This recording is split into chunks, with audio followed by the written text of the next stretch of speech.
All right, so everybody's having trouble with their Tesla in the cold winter. Here's what you get. I paid I think $110 for this through Amazon Warehouse. I keep this in my trunk. I charge at the airport. You can charge off any outlet. Like any outlet will keep your car probably from discharging if you plug it into the wall. I've plugged this in at mall parking, airport parking. I mean, it's an outlet. So look on the sides of buildings, auto zones, banks. I mean, you name it. I mean, it's an outlet on the side of a building. So this one, even if it's a regular outlet, will get you about 3 miles per hour. You know, if you're using this, just drive slow if you think you might have to use this. Even to go on a family trip, if you can get to their house and plug it in and you're there for 2 or 3 days, it's a significant amount at 3 miles an hour. That's like 70 miles a day. Pretty easy. If you have an outlet that has the T on it, like this, not just the vertical slots. The vertical slots are 12 amp, and the horizontal one, like if one side is a T, like this plug, this is a 16 amp charger, and it does make a big difference over a 12 amp charger because the Tesla uses about 300 watts, I believe, 400, something like that. It basically almost doubles the amount, even though it's only from 12 to 16 because you've got that overhead. So you see the sideways slot right there, and that denotes that this should be plugged into a 20 amp outlet. Now, I've got the adapter, which, you know, I bought a thick one. This cord is actually thicker than the other one. So, you know, please don't write in and say, oh, you're going to burn your cord up. Like, no, even though this is a 15 amp outlet adapter, it's bigger than the stock one. This is fine for 16 amps. I mean, I've never even had the prongs get warm. So the other thing you're going to want, just go ahead and get a lock. This is a master lock, obviously, and that keeps people from removing this part from your car. Obviously, the Tesla locks its port.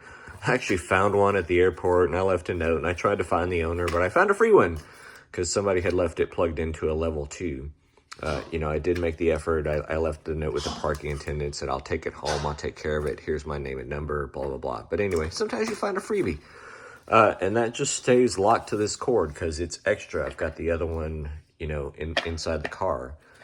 So you just plug in your adapter, plug into the wall. So, you know, in an extreme situation, you know, let's say you had to check into a hotel overnight. This would probably get you down the road to the next supercharger. Or if you're staying at a hotel or whatever, no hotel has ever told me anything about this car. Very rarely you'll have some jerk unplug you.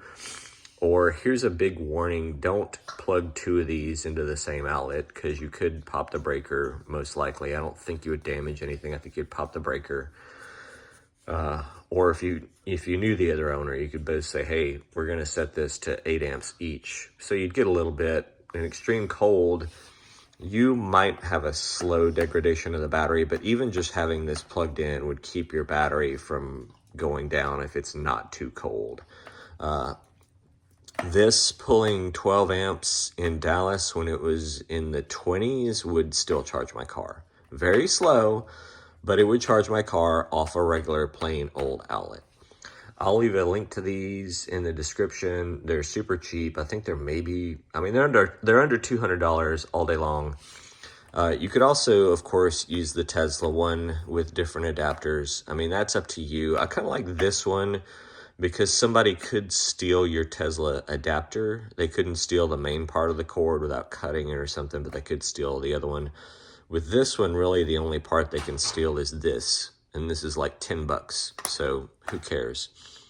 I've gotten way more free electricity from hotels and airports and stuff like that. I regularly drive from Houston to Dallas and generally only pay for, you know, like $2 or $3 worth of electricity each way, and then when I drive around in Dallas, I mean, since this gets me, you know, 70, 140 miles a day or whatever, you know, that's fine. I'm not driving around town that much. And if you wanted to be super cheap, you could survive off this. The 240 volt is more efficient. Also, you could buy adapters to use at RV parks or whatever. I mean, none of that is complicated. Just people don't think about it. Once you get one of these and you start building your habit of just plugging it in as often as you can, you'll be like, oh, this is fine. And as a side note, like I said, it's all free electricity because you're staying at the hotel, you're parking at the airport, etc. Everybody who's driving a gas car is not getting free electricity. I'm getting free gasoline, quote unquote, all the time. Like I say, nobody cares. If you want, you can leave a note on your dash and say hotel guest or whatever, but no one has ever really messed with this. Dogs and cats want to know what I'm doing. So thanks for watching. Bye-bye. Any questions, leave in the comments. I'm pretty good about answering those.